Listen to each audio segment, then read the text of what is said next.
The stars had always been quiet. For 300 years, humanity reached out into the darkness, building colonies on distant worlds, creating a civilization that stretched across dozens of star systems. They believed they were alone. They were wrong. Admiral Kung Tae stood on the bridge of the UES Eternal, Earth's largest warship, watching the sensor screens with tired eyes. He was 62 years old, with gray hair cut short and a face marked by decades of service. He had fought pirates near Mars. He had ended the rebellion on Titan. He thought he had seen everything the universe could offer. Then the sky broke open. 3,000 ships appeared from nowhere. They came through holes in space itself, emerging in a flash of blue light that lit up the darkness around Earth. The ships were massive, each one larger than anything humanity had ever built. They formed a wall of metal and weapons that blocked out the stars. Kang Tae felt his heart stop for a moment. His crew stood frozen at their stations, staring at the screens. Nobody spoke. Nobody breathed. "Sir," his communications officer whispered, "we are receiving a transmission. It is being sent to every screen on Earth." "Show me," Kang Tae said. The main screen flickered, and a face appeared. It was not human. The creature had pale blue skin, 4 eyes arranged in a diamond pattern, and a mouth filled with small, sharp teeth. It wore robes of deep purple, decorated with symbols of gold. When it spoke, its voice was cold and ancient. "I am High Arbiter Voss, voice of the Galactic Council, ruler of 10,000 worlds. Humanity, you have been observed. You have been measured. You have been found... acceptable." Kang Tae did not like the way Voss said that word. "For 50% of your years, we have watched you grow," Voss continued. "You have spread across your small corner of space like insects finding new leaves. This is permitted. But now you must understand your place in the greater order. All young species must serve. All young species must pay tribute. This is the law of the galaxy." The screen changed to show a list. Kang Tae read it slowly, feeling sick with each line. 40% of Earth's resources. Every year, forever. 10 million humans to serve as workers on council. World's complete destruction of all military ships and weapons.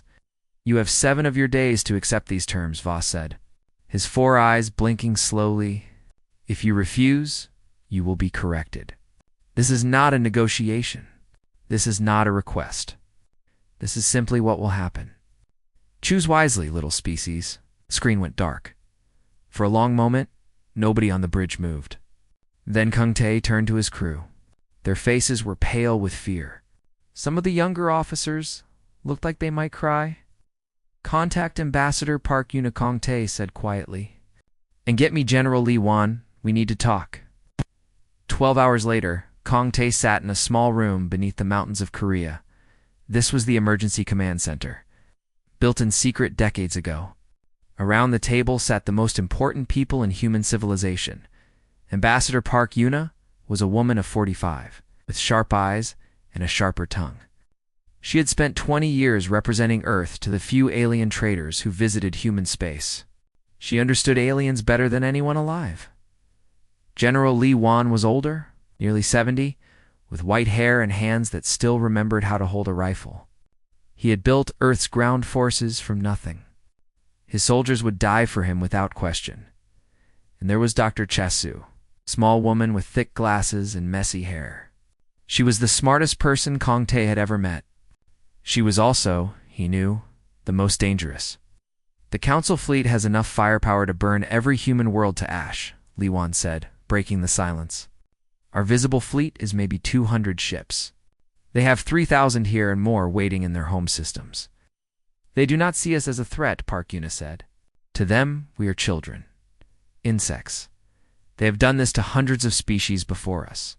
They expect us to kneel and beg for mercy." "What happens to the species that refused?" Kang Tae asked. Park Yuna was quiet for a moment. "They do not exist anymore." The room fell silent again. "There is another option," Dr. Chasu said softly. Everyone turned to look at her. Project Silence is complete. Kang Tae felt a chill run down his spine. He knew about Project Silence.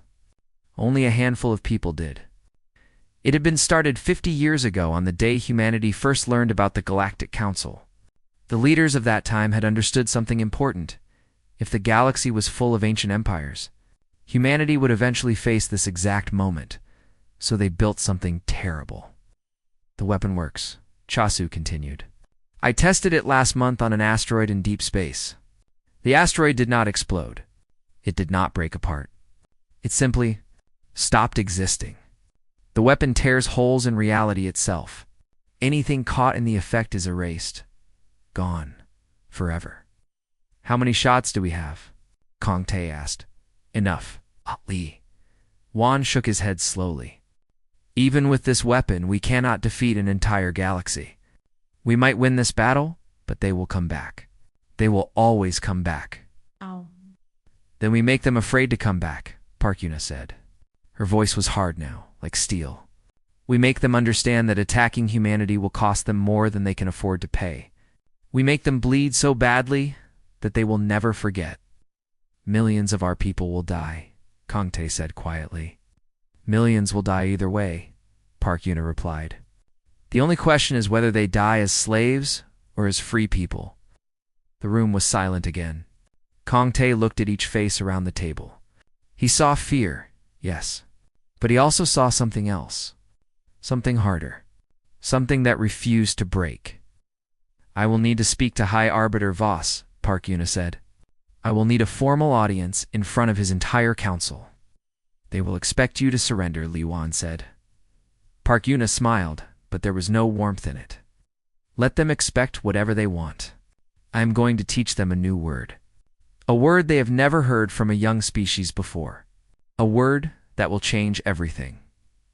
Kung Tae nodded slowly. Then we are decided, he said. Humanity will not kneel. Prepare for war. Outside, the stars continued to shine. But somewhere in the darkness, something was about to change. The galaxy had pushed humanity to the edge. Now humanity was going to push back, and the galaxy would learn to tremble. The council flagship was larger than a city. It hung in space above Earth, like a mountain made of metal and hate. Inside, corridors stretched for miles, filled with creatures from 100 different worlds. They had come to watch. They had come to see another young species bow down and accept its place at the bottom. Ambassador. Park Yuna walked through those corridors alone. She wore a simple black dress. Black was the old Korean color for difficult times, for standing firm when everything was falling apart. She carried nothing in her hands. She had left her diplomatic papers behind. She would not need them. Guards walked beside her. They were tall creatures with 4 arms and faces like insects. They looked at her with something between pity and amusement. To them, she was a small thing from a small world. Coming to beg for her people's survival, they did not know her at all. The doors to the council chamber opened, and Park Yuna stepped inside. The room was enormous. It rose up like the inside of a cathedral, with seats carved into the walls all the way to the ceiling. Thousands of aliens sat in those seats, watching her with eyes of every color and shape. Some had scales. Some had fur. Some had no faces at all. But they all shared one thing. They looked at her like she was nothing. At the far end of the room sat High Arbiter Voss on a throne of black stone. His purple robes spread around him like wings. His 4 eyes watched Park Yuna as she walked toward him, her footsteps echoing in the silence. Ambassador of Earth, Voss said, his voice filling the chamber. You have requested this audience. We have granted it. Speak your surrender, and let this matter be finished. Park Yuna stopped walking. She stood in the center of the room, surrounded by aliens on all sides. She could feel their contempt pressing down on her like a weight. She could feel their certainty that she was about to kneel. She took a breath and let it out slowly. High Arbiter, she said, her voice clear and calm, before I give Earth's answer. I would like to tell you a story. Voss's 4 eyes blinked. A story. We did not come here for stories, Ambassador. It is a short story, Park Yuna said. About my world, about my people. About who we are, whispers spread through the chamber. Some aliens laughed quietly. A story? From a species about to become slaves? How amusing. But Voss raised one long, thin hand, and the chamber fell silent. "Speak, then," he said. "Let us hear the story of humanity." Park Yuna nodded slowly. "Once," she said, "there was a country on Earth called Korea. It was a small country, surrounded by larger, more powerful neighbors. For centuries, empires came to conquer it. They brought armies. They brought weapons. They brought chains." She paused, looking up at the thousands of faces watching her. "And do you know what the Korean people did? They fought. They lost. They were conquered again and again, but they never stopped fighting. They never stopped believing that freedom was worth more than life itself. And eventually, after centuries of blood and pain, they won. The empires fell. Korea remained." Voss made a sound that might have been a laugh. "A touching tale, Ambassador. But empires do not fall because of stories. They fall because of power. And your species has no power." "That is what every empire believes," Park Yuna said. "Right until the end." The chamber was silent now. The aliens who had been laughing before were no longer laughing. There was something in Park Yuna's voice that made them uncomfortable. Something they had not expected. "Hi, Arbiter," Park Yuna continued. "I have met with the leaders of Earth. We have discussed your offer. We have considered the tribute you demand. We have looked at our choices very carefully." Voss leaned forward on his throne. And Park Yuna was silent for a long moment. She looked around the chamber at all the aliens who had gathered to watch humanity surrender. She thought about her grandmother, who had told her stories of Korea's struggle for freedom. She thought about her parents, who had taught her that some things were worth dying for. She thought about 10 million humans being taken as slaves. And then she smiled. It was not a happy smile. It was the smile of someone who had made peace with death. The smile of someone who had nothing left to lose. "Hi, Arbiter Voss," she said, her voice ringing through the chamber, "on behalf of the United Earth Government and all human beings everywhere. I give you our answer." She paused. The chamber held its breath, and then Park Yuna spoke one word. "Oh." The word hung in the air like a bomb that had not yet exploded. For a moment, nothing happened. Voss stared at her, his 4 eyes wide. The aliens in the chamber looked at each other in confusion. Surely they had not heard correctly. Surely this tiny creature from a tiny world had not just refused the Galactic Council. "I do not understand," Voss said slowly. "Did you say no?" "I did," Park Yuna said. "No, we will not give you our resources. No, we will not give you our people. No, we will not destroy our ships. No, we will not kneel. No, we will not beg. No, no, no. The answer is no." The chamber erupted in noise. Aliens shouted in languages Park Yuna did not understand. Some were angry. Some were shocked. Some seemed almost frightened. Voss raised his hand again, and slowly the noise died down.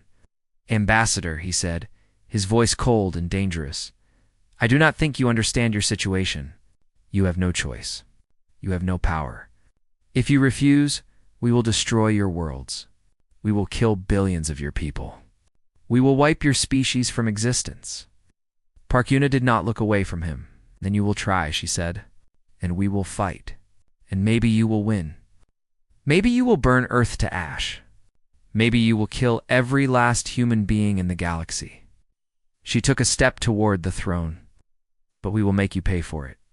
We will make you bleed. We will hurt you so badly that you will never forget us. 1,000 years from now, species across the galaxy will tell stories about the humans who said no, who looked at the greatest empire in history and refused to kneel." She reached up and removed the diplomatic symbol that hung around her neck. She held it up for everyone to see, then dropped it on the floor. "On my world," she said, "there is an old expression. If you come to take what is ours, we will teach you why the old religions spoke of hell." She turned to walk away, then stopped and looked back at Voss one last time. 7 days, High Arbiter. You gave us 7 days to answer. We have answered. Now you have 7 days to decide if you really want to find out what happens when humanity fights back." She walked toward the door. The guards moved to stop her, but Voss raised his hand. Let her go, he said quietly. Park Yuna walked out of the chamber with her head held high. Behind her, she could hear the chaos exploding. Aliens screaming. Aliens arguing. And somewhere in the noise, she heard something that surprised her. A single voice, speaking quietly, finally. Someone said no. Park Yuna did not look back to see who had spoken. But she smiled. The word was out now. It could not be taken back. Humanity had said no, and nothing would ever be the same. The galaxy had never seen anything like it. A young species, barely 50 years in the stars, had refused the Galactic Council. The news spread faster than light itself, carried on 1,000 communication networks to 1,000,000 worlds.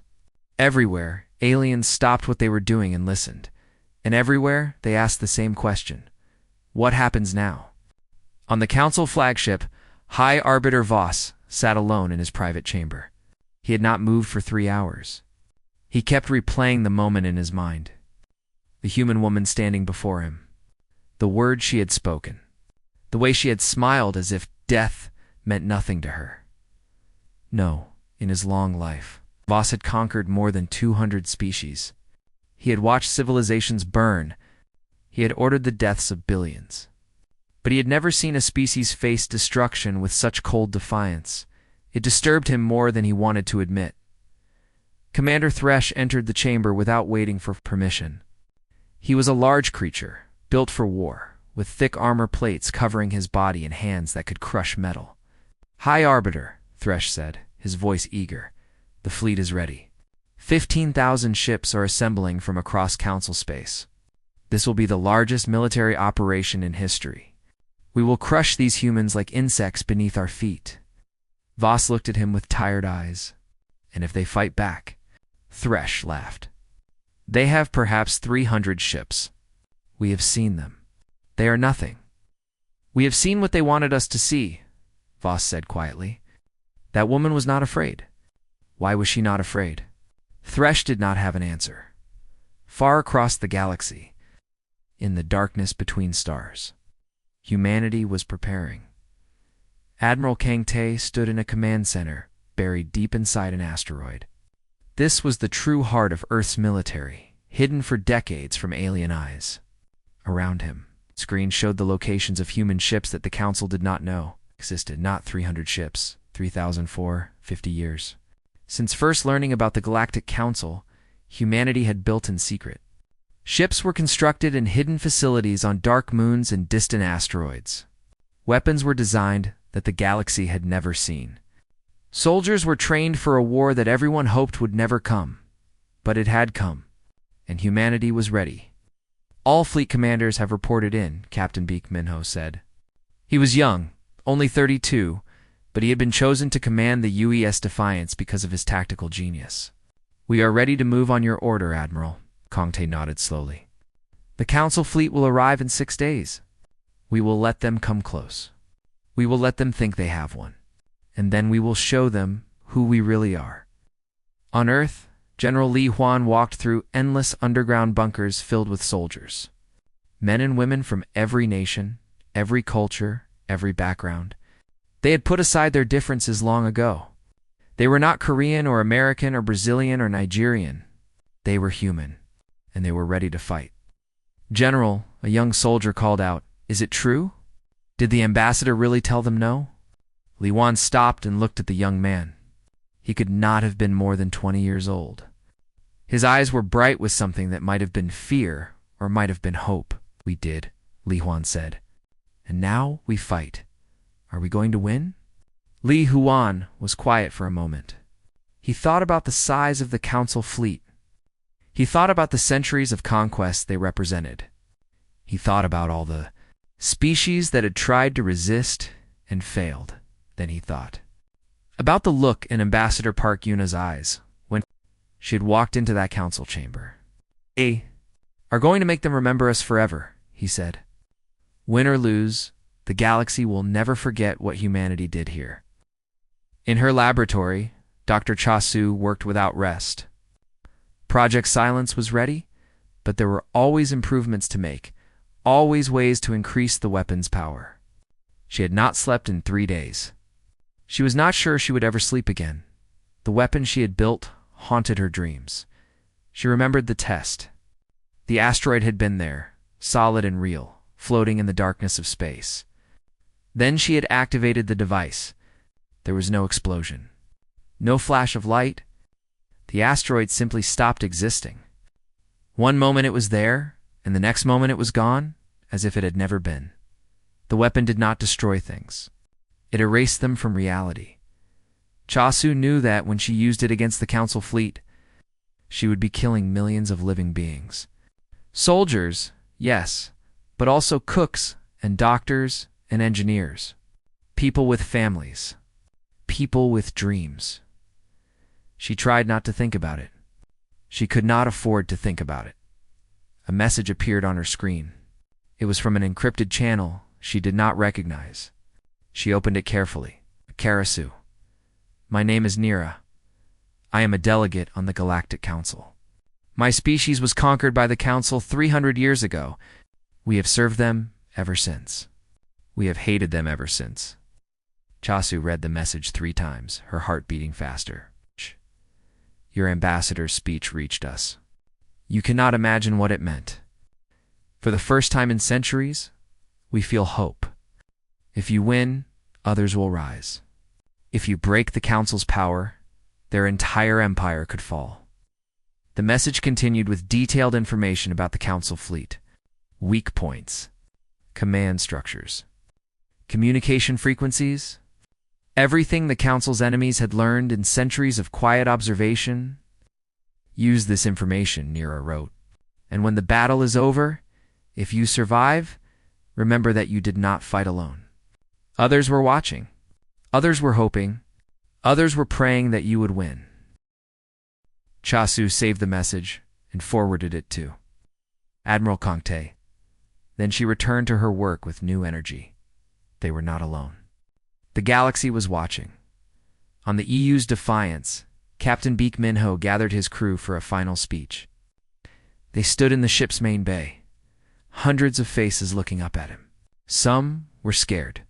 Some were determined. All of them knew that many would not survive the coming battle. I am not going to lie to you, Minho said, his voice carrying through the silent room.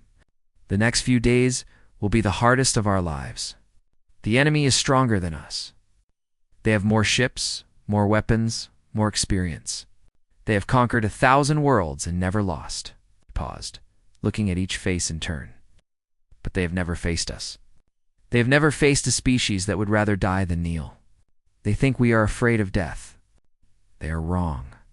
We are afraid of living as slaves. We are afraid of watching our children grow up in chains. We are afraid of a future where humanity exists only to serve others. His voice grew stronger. That fear is stronger than any weapon they have. That fear is going to carry us through the darkness. And when we come out the other side, when we stand over the ruins of their fleet, the galaxy will know a new truth. He raised his fist. Humanity does not surrender. Humanity says no and means it forever. Now let us go teach the Council what that means. The crew erupted in cheering. The sound echoed through the ship, out into space, across the void where thousands of other human ships waited in the darkness. The storm was gathering. The battle was coming. And somewhere, watching from a safe distance, Arbiter Voss felt something he had not felt in centuries. He felt afraid. The Council fleet emerged from hyperspace, like a wall of death. 15,000 ships spread across the darkness, their weapons charged, their crews eager for conquest. Commander Thresh stood on the bridge of his flagship, watching Earth grow larger on his screens. All ships, he commanded, advance in standard formation. Destroy any resistance. Show no mercy. The fleet moved forward, confident and unstoppable. They had done this 1,000 times before. They would do it 1,000 times again. One small species was nothing. Earth would burn. The galaxy would remember what happened to those who said no. Then the first ships exploded. They came from nowhere. Human vessels erupted from asteroid fields and hidden stations, firing weapons that the Council had never seen. 3 Council carriers died in the first 30 seconds. Torn apart by missiles that moved faster than anything should move, Thresh stared at his screens in shock. Where did they come from? Intelligence said they had 300 ships. Sir, his officer stammered, we are detecting over 3,000 human vessels. They were hidden. They were waiting for us. The Battle of Earth had begun. Admiral Kangte watched from his command ship as human forces engaged the Council fleet. His voice was calm as he issued orders, moving ships like pieces on a chessboard. He had planned this battle for 30 years. Every scenario, every possibility, every move the Council might make. Alpha Group flanked their left side. Beta Group target their supply ships. Gamma Group draw their attention away from the main force. Captain Beek Minho led the charge in the UES Defiance. His ship dove into the heart of the enemy fleet, weapons firing in all directions. Around him, human pilots flew with desperate courage, knowing that each moment might be their last. Stay together, Minho shouted into his communicator. Target their command ships. Make them blind. The space around Jupiter became a graveyard. Ships died by the hundreds, human and alien alike. Fire and metal filled the void. Screams echoed across communication channels in a dozen languages. But despite their courage, humanity began to lose. The Council fleet was too large. For every ship they destroyed, 3 more took its place. Human losses mounted by the minute. Colony worlds sent desperate messages as Council ships broke through the lines and began their assault. General Li Huan stood in a bunker on Mars, watching the reports come in. His face was gray with grief. We have lost contact with Europa Station, an officer reported. 12,000 dead. Titan is under bombardment. Casualties unknown. The Council has breached Earth's outer defenses. They will reach the atmosphere in 2 hours. Li Huan closed his eyes. So many dead, so many more would follow. But they could not give up. Not now. Not ever. Tell all ground forces to prepare, he said quietly. If they reach Earth, we will fight them in the streets, in the buildings. In every home, in every field, we will make them pay for every step they take. On the bridge of his flagship, Commander Thresh smiled. The humans had surprised him. Yes, they were stronger than expected. But strength was not enough. Numbers would win. Numbers always won. Push forward, he ordered. Overwhelm their defenses. I want Earth burning within the hour. Then Admiral Kangte gave the order he had hoped he would never have to give. Actor Chasu. Activate Project Silence. Her laboratory on a hidden station. Chasu's hands trembled over the controls. She had known this moment would come. She had prepared for it. But preparation was not the same as reality. She thought about the millions of lives she was about to end. Soldiers who believed they were doing the right thing. Beings with families who would never know what happened to them. Then she thought about 10 million humans being taken as slaves. She thought about Earth burning. She thought about everything humanity had built being erased. She pressed the button. The effect was invisible at first. There was no explosion. No flash of light. Commander Thresh's flagship simply stopped existing. One moment it was there, commanding the battle, and the next moment there was only empty space where it had been. Then another ship vanished, and another, and another. Across the Council fleet, panic erupted. Ships disappeared without warning, erased from reality as if they had never existed. Crews screamed into their communicators, begging for explanation, but there was no explanation. There was only silence. What is happening? An alien officer screamed on an open channel. Our ships are gone. They are simply gone. High Arbiter Voss watched from his position far behind the battle lines. His 4 eyes were wide with horror. He had seen weapons of terrible power in his long life. He had seen planets destroyed. He had seen stars die. But he had never seen anything like this. Ships did not explode. They did not break apart. They simply ceased to exist, leaving nothing behind. No wreckage. No bodies. No evidence that they had ever been real. Retreat, Voss whispered. Then louder, retreat. All ships retreat. But the retreat was not fast enough. Project Silence continued its work, erasing ship after ship. The council fleet that had numbered 15,000 now numbered 10,000, then 7,000. Then 5 Captain Beak, Minho, rallied the surviving human ships. They are running. All forces pursue. Do not let them escape. The battle turned. Human ships, moments ago, fighting for survival, now became hunters. They chased the fleeing council vessels, destroying those too slow to escape. The space around Earth, once filled with conquest, now filled with defeat, Admiral Kungte allowed himself one small moment of relief. Then he returned to work. The battle was won, but the war was not over. All ships, he broadcast, hold position. Let them run. Let them carry word of what happened here, back to their masters.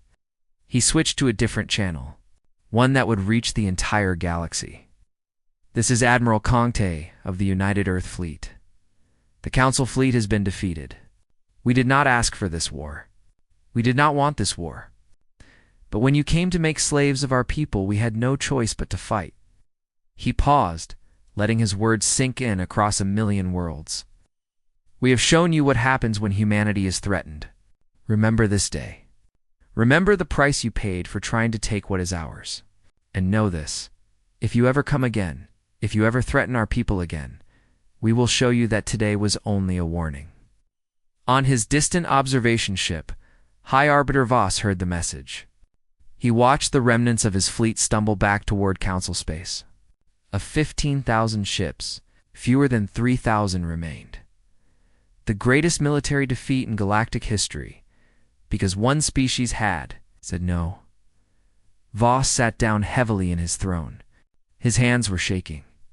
His 4 eyes could not look away from the screen showing Earth. It was peaceful and blue, floating in the void. They had underestimated humanity. They had seen a young species and assumed weakness. They had demanded tribute and expected surrender. They had been wrong. And now, across the galaxy, other species were watching. Nira and her people. 100 other conquered worlds. They had seen the mighty council brought low by a species that refused to kneel. The age of easy conquest was over.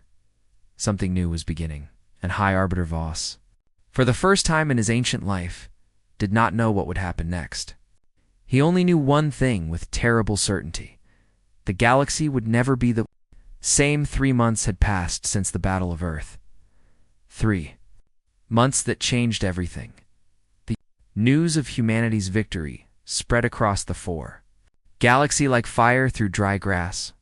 On 100 conquered worlds, beings who had lived under the Council's rule for centuries looked at each other and asked the same question: if the humans could do it, why not us?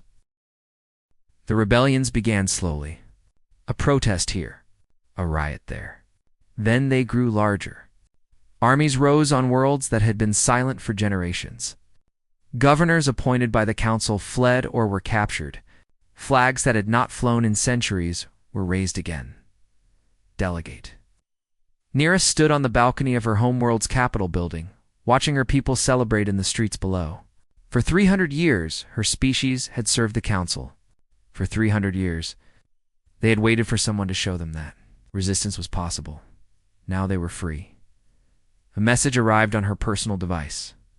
It was from Ambassador Park Yuna. Delegate Nira. No, Ambassador Nira now, I think. Congratulations on your freedom. We would be honored if you would join us at the new Galactic Assembly. It is time to build something better. Nira smiled and typed her response. I will be there. We all will. On Earth, the memorials were still being built. The Battle of Earth had cost humanity dearly. Thousands of ships destroyed, millions of lives lost. Colony worlds that would take decades to rebuild. Captain Beak Minho walked through one of these memorials on a quiet morning. The names of the fallen were carved into walls of white stone that stretched for miles. He found the names he was looking for and stood in silence. His first officer, his weapons commander, his best friend, all gone. They would be proud, a voice said behind him. Minho turned to see General Li Wan approaching slowly. The old soldier looked older now, worn down by the weight of so much death. I keep thinking I should have done something different, Minho said quietly. Found a way to save more of them? Li Huan shook his head. Every commander thinks that after a battle, it is the curse of leadership. We carry our dead with us forever. He placed a hand on Minho's shoulder, but they did not die for nothing. Because of their sacrifice, humanity is free. Because of what they did here, the galaxy is changing. That means something. That will always mean something. In a secret laboratory, Dr. Chasu stood before a small metal box. Inside the box was the only remaining copy of the Project Silence designs. Every other record had been destroyed. Admiral Kang Tae stood beside her. Are you sure about this? He asked. Chasu nodded. The weapon is too dangerous. If anyone else learned how to build it, if it fell into the wrong hands, it could destroy everything. The galaxy. Reality itself. She opened the box and looked at the data chip inside. So small, so dangerous. But we keep this one copy, Kang Tae said. Just in case. Just in case, Chasu agreed. If they ever forget what we can do, we can remind them. But I hope we never have to use it again. She closed the box and locked it with a code that only 2 people in the universe knew. The weapon that had saved humanity would remain hidden. A secret. A last resort.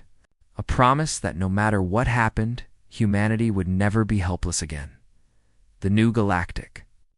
Assembly met for the first time on a space station in neutral territory. Representatives from dozens of species filled the chamber.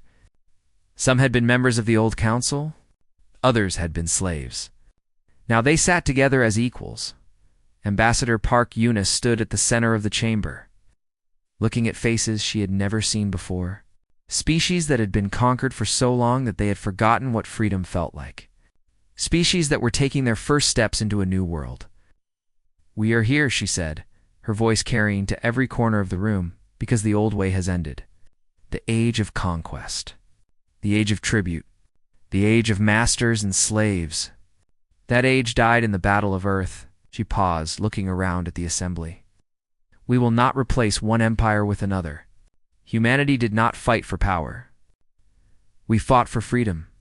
Our own, yes, but also the freedom of every species that was crushed under the Council's rule. High Arbiter Voss sat in a small seat at the edge of the chamber. He had been allowed to attend, but he was no longer a leader. He was barely even a witness. His empire had crumbled around him. He could do nothing but watch. He listened to Park Eunice speak and felt something strange in his chest. Not anger. Not hatred. Something else, respect. He had been wrong about humanity. He had seen their small size, their young civilization, their limited technology, and he had assumed they were weak. He had not understood that strength. It was not about ships or weapons or numbers. It was about the willingness to stand and fight, even when all hope was gone. The new galactic charter is simple, Park Eunice continued. No tribute. No slavery. No conquest. Every species governs itself. Every species is free. And if anyone tries to return to the old ways, they will answer to all of us. Together. The chamber erupted in applause. Species that had never spoken to each other embraced. Old enemies became new allies. The galaxy, for the first time in its long history, began to heal. 6 months later, Admiral Kang Tae stood on a balcony on Earth, looking up at the stars. The night was clear and beautiful. Somewhere out there, ships were traveling between worlds in peace. Trade was flowing. Cultures were meeting. A young officer approached him nervously. Admiral? May I ask you something? Kang Tae smiled. Of course. Do you think the peace will last? Do you think they will really leave us alone? Kang Tae considered the question for a long moment. He thought about the centuries of galactic history, the rise and fall of empires, the endless cycle of conquest and rebellion. Someone will test us eventually, he said honestly. Someone always does. There will always be those who want power, who think they can take what is not theirs. It is the nature of living things, and when they come, Kang Tae looked up at the stars. Somewhere out there, Project Silence waited in its secret hiding place. Somewhere out there, 3,000 human ships stood ready. Somewhere out there, a galaxy full of free species was watching. Then we will remind them, he said. We will remind them of the day when the greatest empire in history came to Earth and demanded tribute. We will remind them of the woman who stood alone in their chamber and said one word that changed everything. We will remind them that humanity does not kneel. Humanity does not break. And humanity never, ever forgets. The young officer nodded slowly. Thank you, Admiral. Kumte watched him walk away, then turned back to the stars. The galaxy was at peace. For now, but peace was not an ending. It was a beginning. A chance to build something better. A chance to prove that the sacrifice of so many had not been in vain. Far across the void, on 100 worlds, free beings looked up at their own stars and thought of the small blue planet that had changed everything. They told stories to their children. Stories of the humans who had said no, the humans who had stood against the darkness, and the children listened with wide eyes and asked the question that children always ask, what happened next? The parents smiled. Everything, they said. Everything happened next. Because of one word, spoken by one species, on one small world, the entire galaxy changed. And it will never be the same again. The word echoed through history, through the present, through whatever future waited in the infinite darkness between stars. No, one word. The word that made an empire. Tremble. The word that set a galaxy free. The word that proved, once and forever, that humanity would never bow down. And the stars, the ancient and eternal stars, continued to shine, watching, waiting, remembering.